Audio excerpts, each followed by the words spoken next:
गंगाधरंगरमणी जटाकलापम् गौरी निरंतर विभू शिववामभागम् नारायण प्रियमनंकमतापहारम् वाराणसीपुरपतिं भज विश्वनाथम्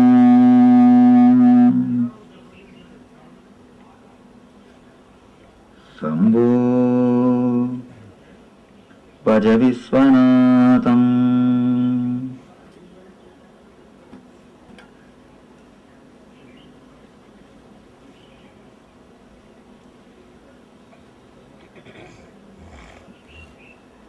Today we will see the story of Ganga. How Ganga happened on the planet Earth. Ganga is considered as a river which is there in the higher lokas.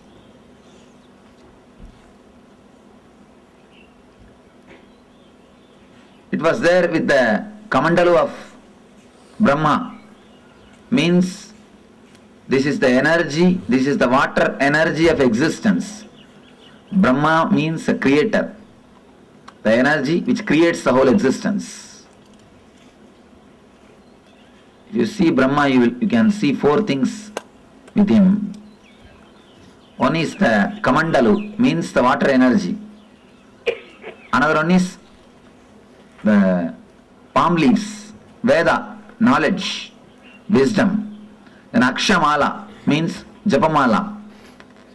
Akshamala means, Akshamala represents the vibrations, sounds. Through all these things, and then the swan will be there. Hamsavagana. The swan, Hamsa represents continuous meditation. Hamsa means continuously meditating. If you see the sound of your inhaling and exhaling, it will be hum, sum. It will go as a hum and come out as sum.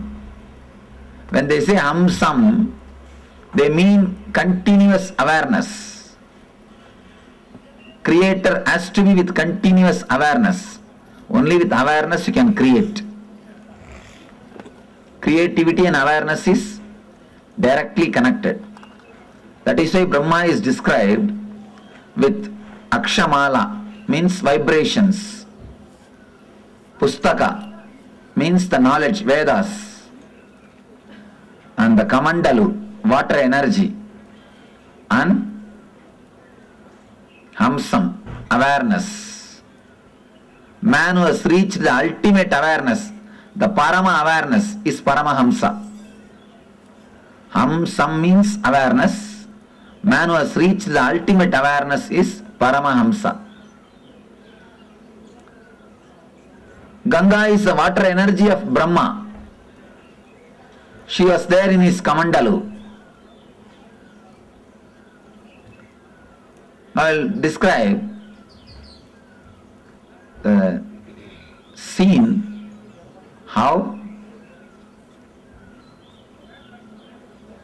the Ganga happened on the planet Earth.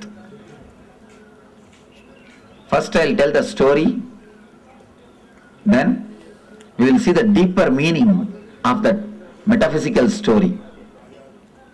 There was a king called Bhagirath.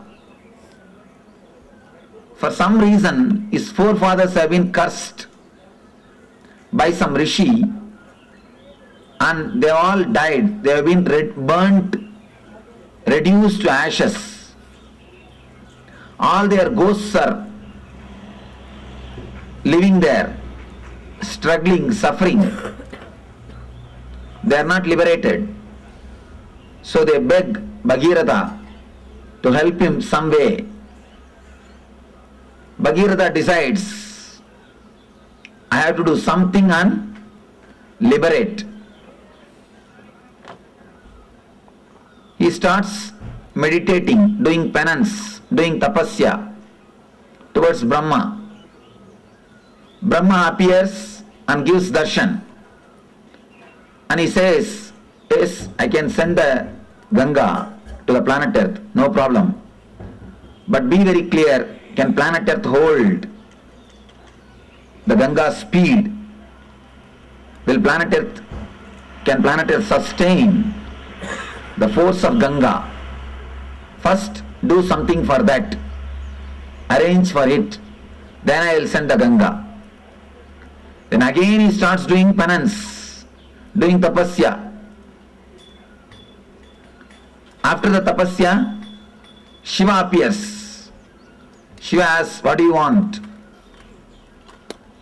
Then Bhagirath says, now Brahma accepts to send the Ganga to planet Earth, but he says the whole planet Earth will be washed away.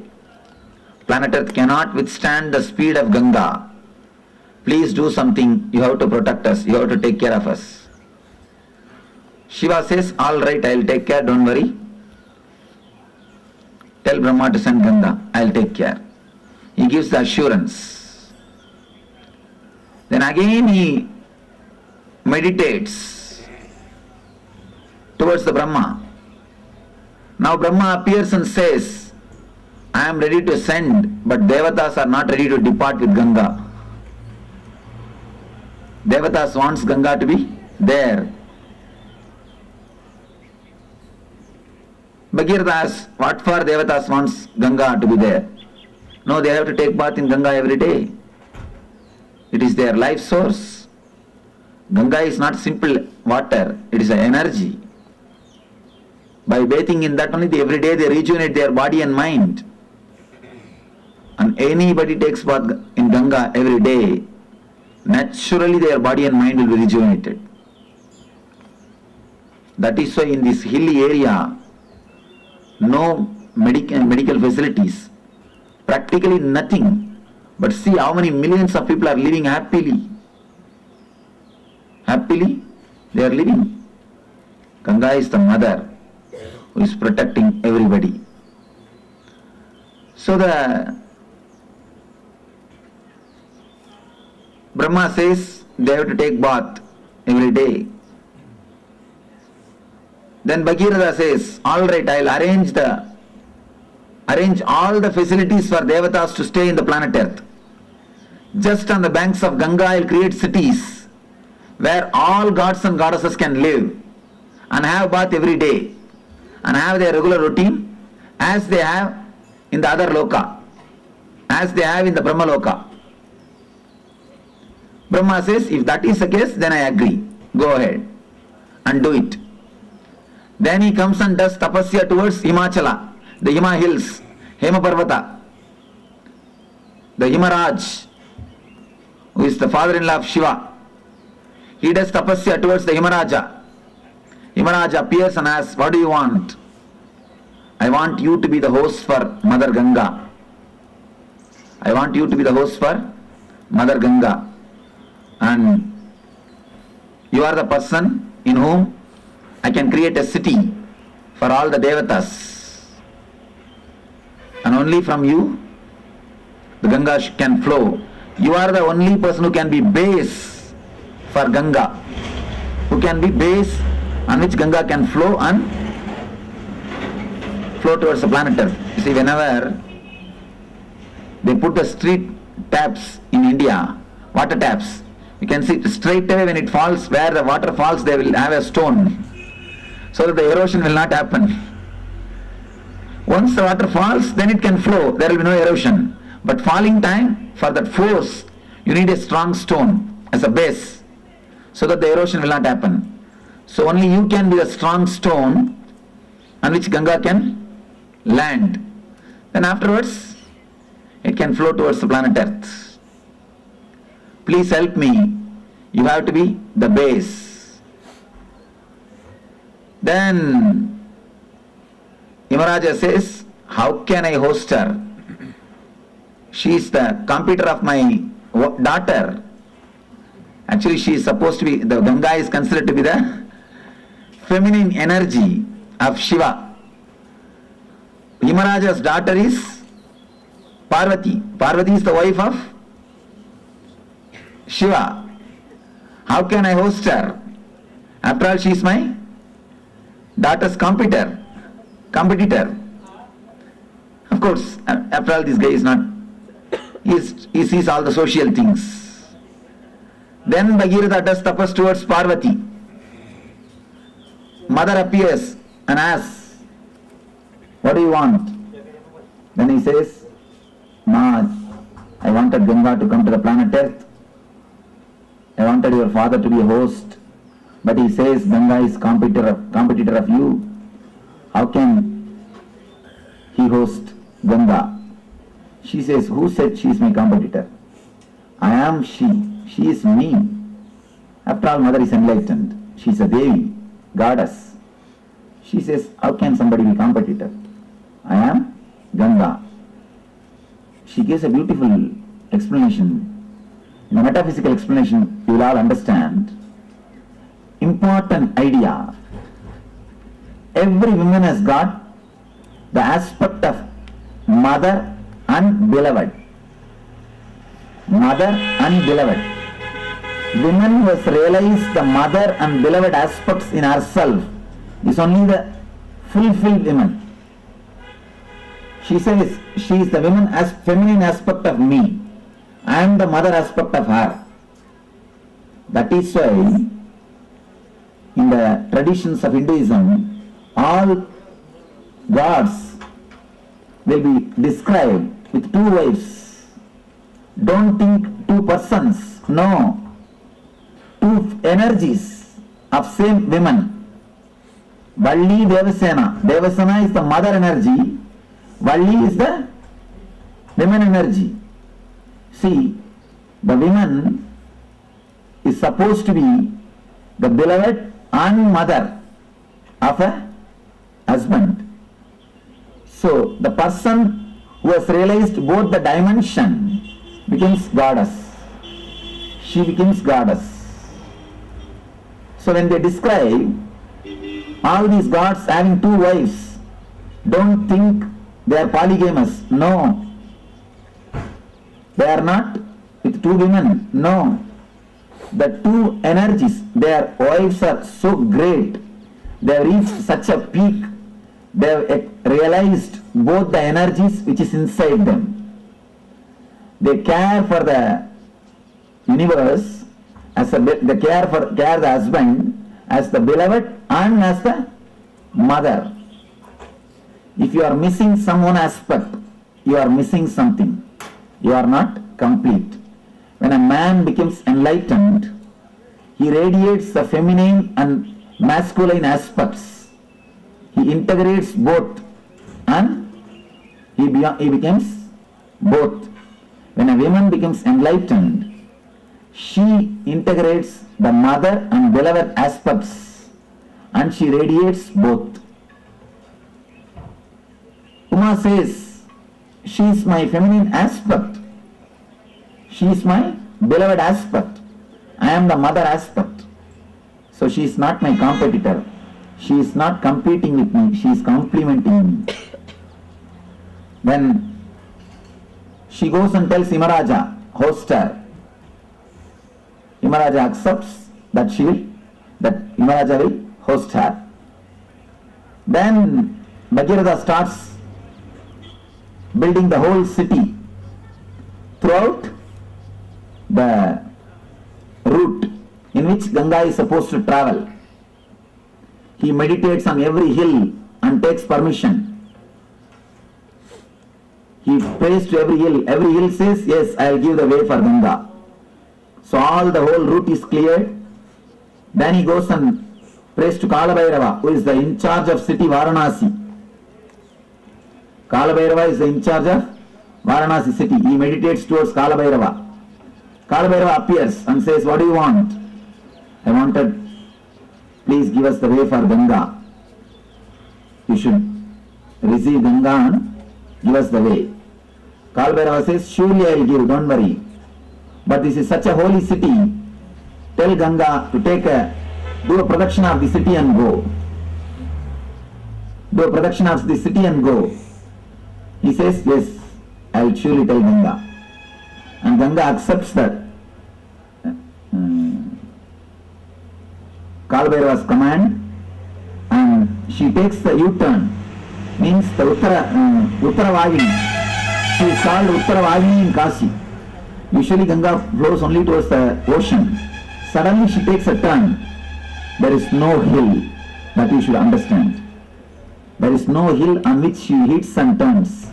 Here she hits a hill and takes turn in Himalayas, in the Uttarashi. But in the Kashi, there is no hill. And just sand meadows. And she takes a turn and goes. Then when all the arrangements are ready, then he meditates towards the Brahma. Suddenly Brahma comes up with the next trouble, next problem. You meditated and propitiated all the devatas except Vishnu. Now you have to do something to Vishnu. Only then I can send Ganga. Then he started meditating towards Vishnu. He prayed the Vishnu, did tapasya. Vishnu appeared. What do you want? I wanted the Ganga to come down to the planet Earth. Unless you agree, unless you give blessings, it will not be possible. Please bless me. Vishnu says, all right. I bless you. Ganga will come to the planet Earth. She will come just out of my feet. And he blesses. The Ganga will come out of his feet. Then he says a beautiful one more word. Whomsoever has realized the Vishnu Maya, means the universal consciousness. Whatever water comes out of their feet will be Ganga.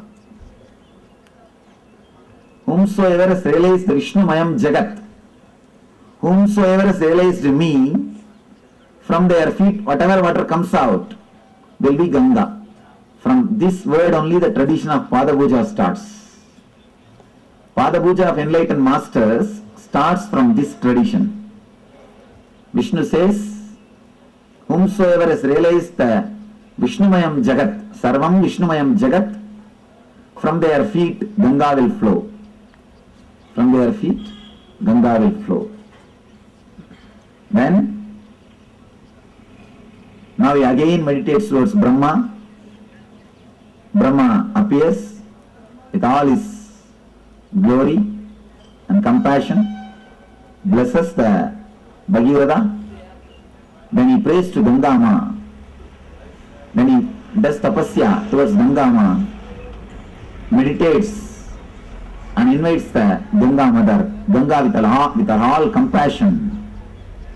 Not only compassion, the wild energy. She just comes out of the Brahma's Kamandalu with all the power. She straight away started moving towards the planet Earth. The moment she came out of the Kamandalu and started moving the planet towards the planet Earth, all the 14 worlds are shaken. All the devatas, all the rishis, all the munis, simply they escaped from their planet Earth and ran away. Because they got frightened. The Pralaya is going to happen. Means the end of the world has come. Such a power, they simply ran away from their world. They escaped. And appears Shiva. Shiva beautifully appears and puts his head in between the Ganga. She straight away lands into Shiva's head, into the matted lock. The next thing, she gets locked in the hair itself. She is black. Here, Bhagirath is sitting, waiting for Ganga for one kalpa. What has happened? They are receiving the call, she has started already. But she has not landed. Already she has started, but she has not landed here. What happened? What happened in the way? Again he meditates towards Shiva. Shiva appears and says, yes, she is there in my head.